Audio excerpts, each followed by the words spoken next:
भीमसेन ने गदा का प्रहार किया जंघा पर, बलराम उसी समय आगे मारने दौड़े। कृष्ण ने समझाया बुझाया, ये तो प्रतिज्ञा थी इसकी, क्योंकि गदा युद्ध में कटी से नीचे प्रहार करना वर्जित है। पर जब प्रतिज्ञा सुनी तो बलराम जी वापस तीर्थ यात्रा में चले गए और कह गए जब पूरा हो जाए तो सूचना दे देना, आ जाऊंगा। बोलो जय श्री कृष्ण। कृष्णस्यासीत् सखा कश्चित् ब्राह्मणो ब्रह्मविद्नमः विरक्त इंद्रियार्थेषु प्रशांतात्मा जितेंद्रिय। बहुत ध्यान से सुनने की बात बता रहे हैं सुखदेव स्वामी। श्री कृष्ण के बचपन के सखा हैं, नाम क्या है? सुदामा। कुछ लोग ये कहते हैं कि सुदामा का नाम नहीं है भागवत में। अरे नाम से क्या खीर खानी है? सुदामा के जीवन से शिक्षा क्या मिलती है उसको जीवन में उतारो ना, नाम के पीछे दौड़ रहे। भागवत की पुष्पिका में लिखा है श्री दाम चरिते। श्रीदाम सुदाम एक ही बात है। गुजरात में तो सुदामा कोई कहते नहीं, श्रीदाम ही बोलते हैं। आप गुजरात में कहो तो सुदामा कृष्ण कोई नहीं बोलता, श्रीदाम और कृष्ण बोलते हैं। अपन लोग उसको सुदामा बोलते हैं, बात एक ही है, कोई अंतर नहीं है। और सुखदेव जी की नजर में तो व्यक्ति के जीवन से शिक्षा कितनी मिलती है वो महत्वपूर्ण है, उसके नाम के पीछे नहीं भागते। एक आदमी बोले महाराज सुदामा के माता पिता का नाम क्या था? मैंने कहा पिताजी का नाम था हरि नारायण, माता का नाम था लक्ष्मी माता। बोले कहां लिखा है? हमने कहा ढूंढते रहो। बोलो जय श्री कृष्ण। खामा ही खां। बोले माता जी क्या थी, पिताजी कहां है? अरे जिनसे तुम्हें शिक्षा मिलती है उस शिक्षा को ग्रहण करो ना, नाम के पीछे काय को भागते हैं? सुखदेव जी कहते हैं कृष्ण स्यासीत सखा कश्चित ब्राह्मणो ब्रह्मवित्तम। अच्छा एक बात आपसे कह दे, सुदामा जी के लिए जिन विशेषणों का आश्रय लिया भगवान सुखदेव ने, मुझे नहीं लगता कि इतने सुंदर विशेषण भागवत में किसी और महापुरुष के लिए व्यक्त किए गए क्या ना। सुदामा जी ने के बारे में सुखदेव ने जितने विशेषण लगाए, जितनी अच्छाइयां सुखदेव को सुदामा के चरित्र में दिखाई दी, उतना किसी और के चरित्र में सुखदेव स्वामी ने नहीं कहा। कृष्ण स्यासीत सखा कश्चित। कैसा है कृष्ण का सखा? बोले ब्राह्मणो ब्रह्मवित्तम। हे भगवान, सुदामा जी ब्राह्मण हैं और केवल ब्राह्मण नहीं है सज्जनों, ब्रह्मवित्तम, ब्रह्म को समझने वालों में सर्वोत्तम, यानी ज्ञानियों में अग्रगण्य। विरक्त इंद्रियार्थेषु प्रशांतात्मा जितेंद्रिय। इंद्रियों में जिसकी विरक्तिता, प्रशांत जिसका मन, इंद्रियों को जिसने वश में किया है, जितेंद्रिय, ऐसा सुदामा का जीवन है। मेरे गोविंद के साथ बचपन में जिन्होंने क्रीड़ा करी, कन्हैया के साथ बचपन में जो खेले, कौन उसकी महिमा का वर्णन करे। पवित्र सन्निधि बाल अवस्था में जिसको प्रभु की मिली, उसकी नजर में धन वैभव और संपदा का महत्व कैसे हो सकता है? यदृच्छयोपपन्नेन वर्तमानो गृहाश्रमी। एक बात आपसे कहें, ब्राह्मण को भीख मांगना मना है। ब्राह्मण को भीख नहीं मांगनी। ब्राह्मण को भिखमंगा नहीं होना। भीख मांगने से तो ब्राह्मणता नंबर 2 पे आ सकती है। ब्राह्मण को दान लेने का अधिकार है, भीख मांगने का नहीं। भीख मांगने से तो ब्राह्मणता में कमी आ सकती है। ब्राह्मण सत्संग करे, ब्राह्मण कथा सुनाए, भगवान का कीर्तन करे, समाज में क्रांति लाने को उपदेश करे, और दान में उसको जो कुछ मिले उसको सिर से लगा के स्वीकार कर ले। लेकिन दर दर भीख मांगना, शास्त्र में इसका विरोध है, ध्यान देना। इसलिए मुझे लगता है कि सुखदेव स्वामी ने एक जगह भी भागवत में सुदामा जी को दरिद्र नहीं कहा है, क्योंकि सुखदेव की नजर में सुदामा दरिद्र नहीं है। और सुदामा को दरिद्र कहना तो मैं ऐसा मानता हूं कि उस महापुरुष का बहुत बड़ा अपमान करना जैसा है।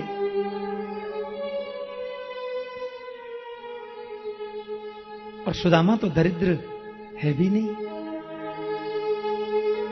दरिद्र कौन होता है? भागवत में लिखा है कि दरिद्रो यस्त्व संतुष्टो कृपणो योजितेन्द्रिय। दरिद्र वो है जो असंतोषी है, और जब वही संतोष धन सब धन धूरि समान। संतोष रूपी धन जिसके जीवन में आ जाए उसके लिए तो पूरा धन धूल के समान है। सुदामा संतोषी है, दरिद्र नहीं। सुदामा गरीब है, दरिद्र नहीं। सुदामा की धोती फटी हो सकती है, दरिद्र नहीं। सुदामा के घर में सवेरे भोजन हो जाए तो शाम के लिए 2 दाने अन्न के नहीं बचते, बिल्कुल सही बात है। सुदामा के घर की दीवार ऐसी है कि पड़ोसी का पानी भी बिना किसी रोक टोक सुदामा के घर में आता है, एकदम सही बात है। सुदामा की छत ऐसी है मकान की कि सूर्य नारायण की रोशनी 12 घंटे पूरी मकान में आती है, एकदम सही बात है। सुदामा की धोती 20 जगह से फटी है, बिल्कुल सही बात है। सुदामा के शरीर की एक एक हड्डी चमकती है, बिल्कुल सही बात है। सुदामा के पास एक बर्तन साबुत नहीं है, बिल्कुल सही बात है। पर सुदामा दरिद्र है, बिल्कुल गलत बात है। दरिद्र नहीं। विरक्त इंद्रियार्थेषु प्रशांतात्मा जितेंद्रिय। और दरिद्र है यस्तु असंतुष्ट, ये तो परम संतोषी है। सुदामा की पत्नी कैसी है? बोले पतिव्रता पतिम प्राह म्लायता बदनेन सा दरिद्रा सीदमाना सा वेपमानाभिगम्य च। सुदामा जी की जो पत्नी है वो परम पतिव्रता है, परम पतिव्रता। और कैसी है? बोले दरिद्रा सीद मानासा। एक सज्जन बोले जब पत्नी दरिद्र है तो पति दरिद्र नहीं हुए क्या? मैंने कहा देखो सुखदेव जी महाराज दुनिया के मुझे लगता है बड़े स्पष्ट और बड़े अद्वितीय वक्ता हैं। सुखदेव भगवान कोई भी प्रसंग पारिवारिक पृष्ठभूमि में नहीं कहते। घर में 4 व्यक्ति हैं और चारों में चारों के जो जो स्वभाव है सुखदेव उसका वर्णन कर देते हैं निसंकोच। सुदामा जी महाराज की पत्नी के मन में इच्छा रहती है कि पड़ोसी की तरह हमें धन मिले, हमारे यहां भी वैभव मिले, थोड़ा असंतोष मन में व्यक्त करती है, इसलिए दरिद्रा सीदमाना सा। सुदामा जी महाराज ने कभी धन को प्राथमिकता दी ही नहीं, इसलिए विरक्त इंद्रियार्थेषु प्रशांतात्मा जितेंद्रिय।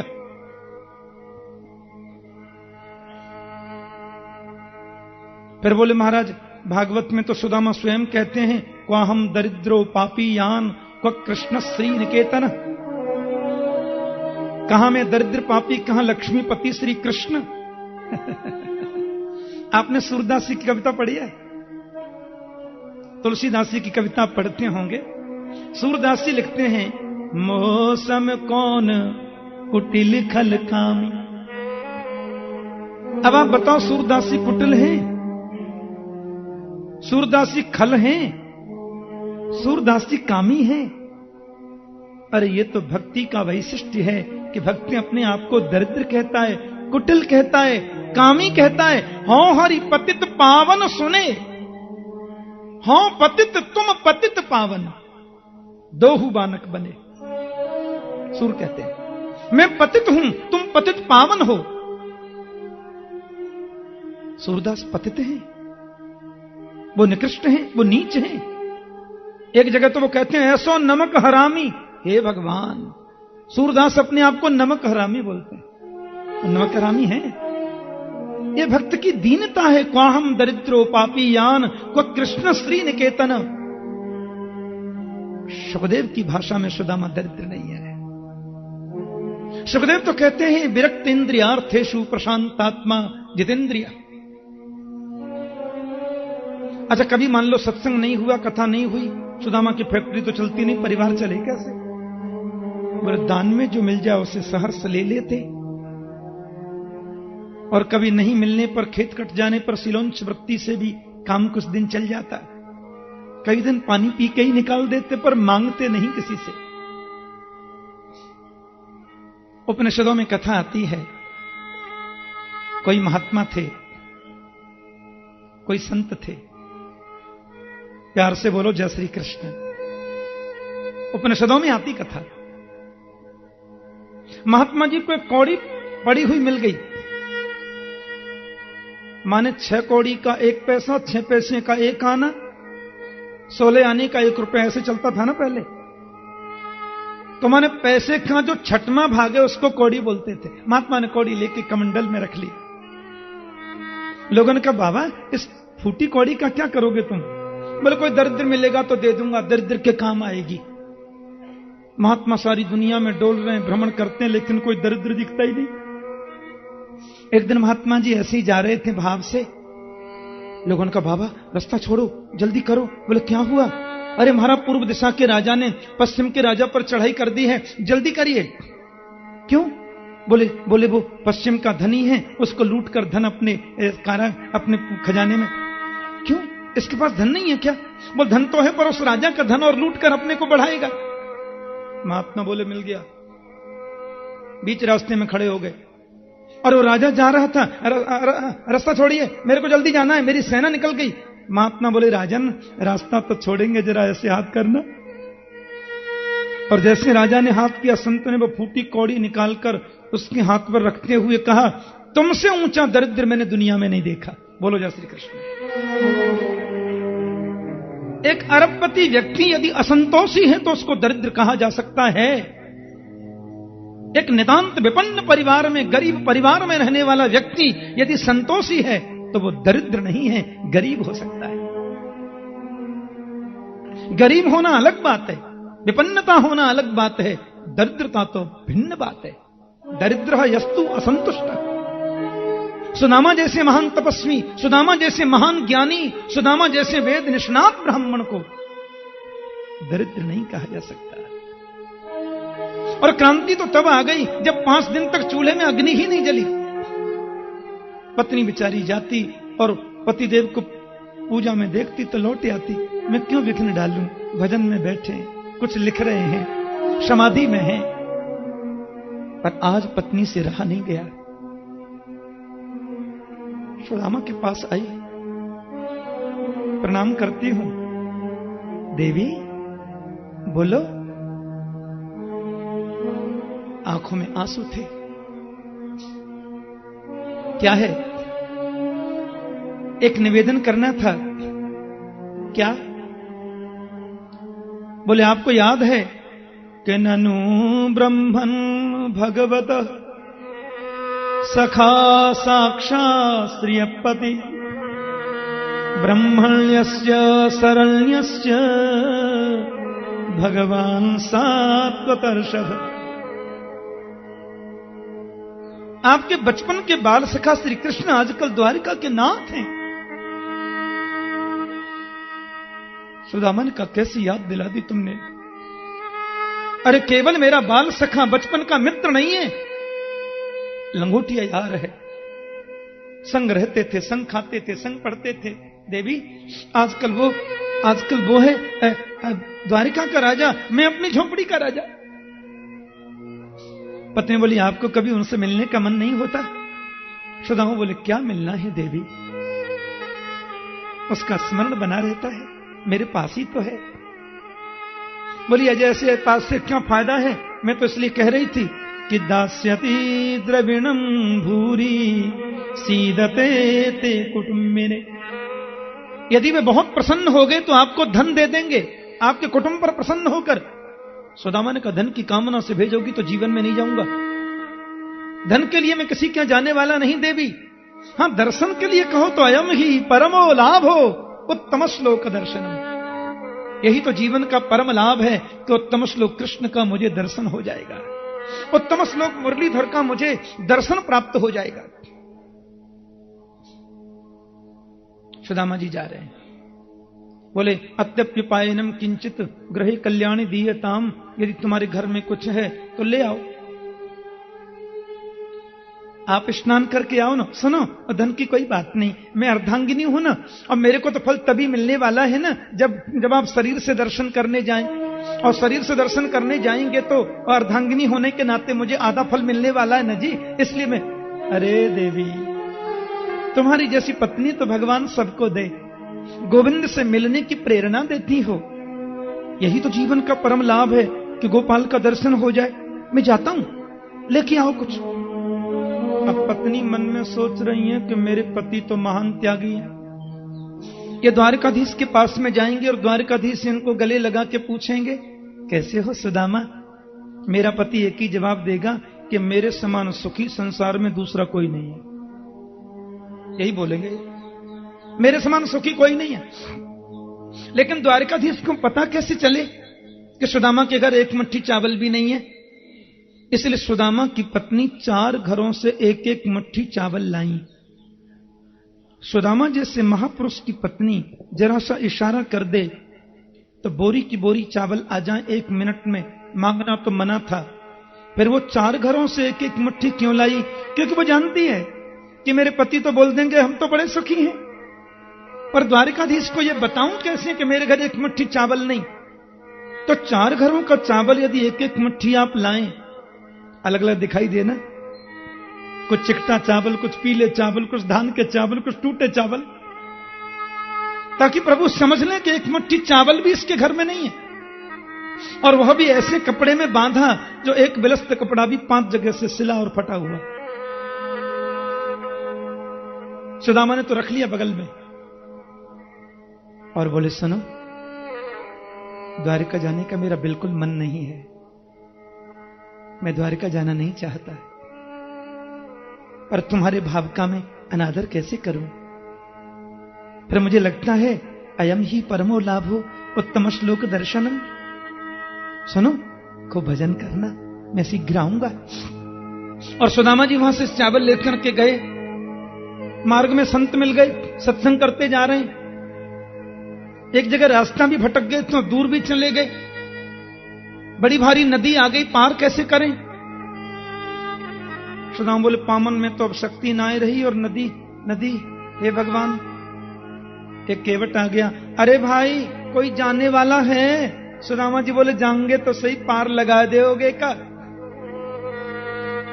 और जैसे ये बैठने लगे नौका में तो केवट ने पूछ लिया,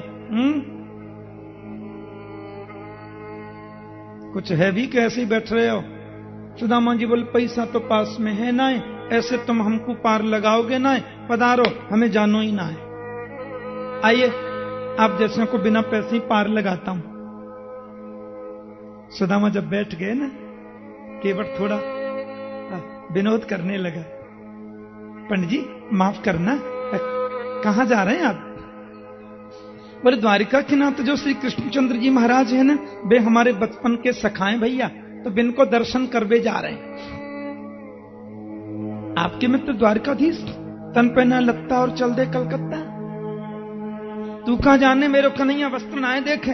हाँ, वो तो मन की भावना को देखे। केवट की आंखों में आंसू आ गए, दुनिया बदल गई, मेरा सुदामा नहीं बदला। केवट जी पार आपने लगा दिया, धन्यवाद। एक बात बताओ, यहां से द्वारका दूर कितनी है? पंडित जी बहुत दूर तो नहीं है, पर आपके शरीर को, श्री विग्रह को देखकर मैं अनुमान लगा सकता हूं कि आप कितने बड़े बलवान हैं। आपके शरीर की एक एक हड्डी को कोई भी गिन सकता महाराज। 1 महीना लग जाएगा आपको तो जाने में, रास्ता भी भूल गए आप, गलत आ गए, पर ठीक है ऐसे जाइए पहुंच जाएंगे। सुदामा जी नदी के किनारे बैठ गए, इतनी दूर आकर के बस गया कन्हैया रास्ता ही भूल गया, मैं तो दुबला पतला ब्राह्मण, 1000 बार तुम्हारी गर्ज पड़े तो हमको बुलाओ नहीं, हम तो यहीं पे सो रहे हैं। भूख लगती है, प्यास लगती है, जिंदगी अब उदास लगती है, कैसे आऊं मैं द्वारिका तेरी, आश भी अब निराश लगती है। एक बात कहूं, मांगने से व्यक्ति का आत्मबल कमजोर हो जाता है। मांगना कभी नहीं चाहिए। रही मन बो नर मर चुके जो कहूं मांगन जाए, पर उनसे पहले वो मरे तिन मुख सो निकसत ना है। लेकिन किसी से भी मत मांगो, और भागवत में तो वर्जन है कि भगवान से भी मत मांगो। क्या मांगना दुनिया का वैभव, भगवान से भी मांगना है तो भगवान को मांगो। भगवान को मांगना है, भगवान से नहीं मांगना। बोलो जय श्री कृष्ण। सुदामा ने कहा, बेटियां बेटी धन संपत्ति वैभव तो चाहिए नहीं, केवल तुम्हारा दर्शन करने आ रहा था, तुम्हारी 1000 बार गर्ज पड़े तो बुलाओ नहीं, अपन तो नींव पे सो रहे हैं। हाथ की तकियां लगाई और सो गए। और सोए थे नदी के किनारे सज्जनों, आंखें खुली तो सुदामा द्वारिका में है। आंखें खुलती द्वारिका है, बड़े बड़े प्रासाद, बड़े बड़े महल, सुवर्ण मंडित दरवाजे। जय श्री कृष्ण, जय श्री कृष्ण, जय श्री कृष्ण लोगों के मुख से उच्चरित हो रहा है। वृक्षों की डालियों पर बैठे हुए पक्षी भी मानो कृष्ण नाम की ध्वनि कर रहे हैं। सुदामा ने कहा, बड़ी सुंदर लग रही है, मैं सो तो नहीं रहा हूं। फिर कहते हैं, सो तो नहीं रहा हूं, मैं तो बिल्कुल जगा हुआ हूं। पर ये नगरी आई तो आई कहां से? अब उनको लगा कि ये तो बड़ी सुंदर नगरी है। मुख्य द्वार पे आ गए। सुनो, जो लोग बड़े होते हैं ना, उनमें बड़प्पन होता है। उनकी रहन सहन, खान पान, सब में बड़प्पन है। सुदामा जी महाराज ने मुख्य द्वार पे जाके देखा, प्रभु के पार्षद खड़े और दोनों ही बड़े विनम्र हैं। भाई जी, ये कौन सी नगरी है? जी द्वारिकापुरी है साहब। ओहो, तब तो वही द्वारिका होगी ना जो मेरे प्रिय मित्र कृष्ण की द्वारिका है। जी साहब, हमारी द्वारिका के नाथ प्रभु कृष्णचंद्र जी ही हैं। सुदामा ने कहा, सुनो, ये फूटा हुआ लोटा, टूटी हुई छड़ी, उधरी हुई रस्सी, पैरों में फटी हुई बिबाई, इन सब को देख करके तुम ये मत समझना कि मैं कुछ मांगने आया हूं। मुझे कुछ नहीं चाहिए। मैं सुदामा, गोविंद के बचपन का सखा, गुरुकुल में साथ में पढ़े हम लोग। एक बार कन्हैया का दर्शन करा दो, एक बार मेरे गोविंद से मुझे मिला दो। तुम कहोगे एकदम निकट नहीं जा सकता, थोड़ी दूर से ही कर लूंगा, लेकिन गोपाल का दर्शन तो मुझे चाहिए, कन्हैया का दर्शन मुझे चाहिए। महाराज, आप पहली बार द्वारिका आए हैं, इसलिए यहां की नियमावली आपको मालूम नहीं। अरे द्वारकाधीश की नगरी है महाराज, ब्राह्मण और संतों को अंदर जाने से कभी रोक टोक यहां है ही नहीं। ब्राह्मण तो जब चाहे तब द्वारकाधीश से मिल सकते हैं। इतनी प्रभु के यहां छूट है, लेकिन ऐसी छूट मिली हो तो हमें भी तो थोड़ा प्रभु की सुविधाओं का ध्यान रखना चाहिए। अभी हमारे गोविंद के भोग लगाने का समय था ना, कुछ देर पहले महल से सूचना थी कि प्रभु भोग लगा रहे हैं। अच्छा, उसके बाद थोड़ा विश्राम भी तो करेंगे ही ना।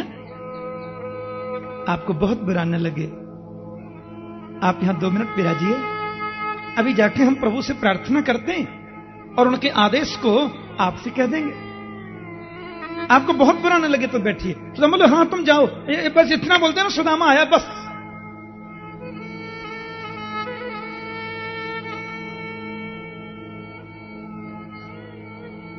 यही तो मेरी इच्छा है। गोविंद के पास में सूचना गई, महाराज मुख्य द्वार से जय विजय दोनों आए हैं आवश्यक निवेदन लेके। हाँ हाँ कहो क्या बात है? प्रभु एक बहुत जरूरी निवेदन करना था। किसी से पगान जगातन पे प्रभु जानी को आनी बसो के ही गाम। धोती फटी सिलटी दुपटी और पाय पान की नहीं क्षमा। द्वार खड़ो द्विज दुर्बल एक रहो चक सो वसुधा अभिराम। कि पूछत दीन दयाल को धाम बतावत आपनो नाम सुदाम। एक नितांत विपन्न ब्राह्मण द्वार पे खड़ा है, बहुत गरीब ब्राह्मण द्वार पे खड़ा है। सिर ढकने को वस्त्र नहीं है, हमने देखा। धोती जो पहनी है वो फटी हुई, नस नस जिसकी दिखाई दे रही है इतना कमजोर, और उसके मस्तिष्क का तेज बता रहा है बहुत बड़ा ब्राह्मण है, कोई बहुत बड़ा विद्वान ऋषि है। उन्होंने बताया कि बचपन में वो आपके संग क्रीड़ा करते थे, खेलते थे। केशव याद आया, नाम सुदामा बताया, आपका दर्शन करना चाहते हैं, एक क्षण दर्शन मिल जाए, उनकी बड़ी अभिलाषा है। क्या आज्ञा है? क्या कहा? सुदामा जी को तुम लोग लेकर के नहीं आए अंदर? यानी कि सुदामा जी द्वार पर खड़े, मुख्य द्वार पर, तुम लोग? मेरे गोविंद तो महाराज जो दौड़ लगाई कि नहीं आने, चरण पादुका तो पहनना ही भूल गए, पिछवाई कहां उतर गई मालूम नहीं, मोरपंख कहां गिर गया मालूम नहीं, कहां है सुदामा, कहां है आदरणीय सुदामा? दौड़ते जा रहे हैं गोविंद, पूरी द्वारका में हड़कंप मच गया। महामंत्री उद्धव भाई क्या हुआ? दरबान बोले हमसे गलती हो गई, कोई ब्राह्मण मिलने आया, हमने बता दिया, नंगे चरणों से प्रभु दौड़ते जा रहे हैं। अब तो पीछे महामंत्री चल रहे हैं, पीछे उनके सेनापति भी चल रहे हैं, आखिर कौन व्यक्ति आया? एक डोरी पार करी, दूसरी पार करी, तीसरी पार करी, चौथी, पांचवी, छठवीं पार करी, सातवीं डोरी पार करके गोविंद ने देखा बाहर सुदामा बैठे, और दोनों हाथ फैलाकर गोविंद दौड़ कर गए, सुदामा को उठाकर के अंक में भर लिया। देख सुदामा की दीन दशा, करुणा करके करुणा निधि रो। पानी परात खुहात छुयो नहीं, नैनन के जल सौ पग धो। एक बार तो गोविंद के नेत्रों से आंसू झर पड़े, और सुदामा को अंक में भर के प्रभु जब रोने लगे, पीछे खड़ा है बृहस्पति का परम प्रिय शिष्य, मेरे गोविंद का सखा, यदुवंशियों का महामंत्री उद्धव हिलकियों से रो रहा है। मैं कितना बड़ा भाग्यवान हूं, ऐसे करुणा के सागर प्रभु के महामंत्री होने का मुझे गौरव प्राप्त है। उनके पीछे परमात्मा का सेनापति खड़ा है, और वह भी कहता, वाह रे गोविंद, इस फटेहाल ब्राह्मण का इतना सत्कार। सुखदेव कहते हैं सुदामा भी बहुत रोए, कृष्ण की इस करुणा को देख करके सुदामा भी बहुत रोए, पर यह संकोची ब्राह्मण अपने आंसुओं को अंदर पी गया। उसने सोचा कहीं मैं रो गया तो कोई ये न समझ ले कि गरीब है, कुछ मांगने आया होगा। गोविंद बार बार सुदामा को अंक में भर के ला रहे। सुवर्ण मंडित सिंहासन पर सुदामा को बिठाया। पूरी द्वारका आश्चर्य के मारे खुली आंखों से देख रही है। गोविंद ने सुदामा जी को मंच पर बिठाया, सुवर्ण मंडित सिंहासन पर बिठाया। और चरणों में स्वयं नीचे बैठ गए।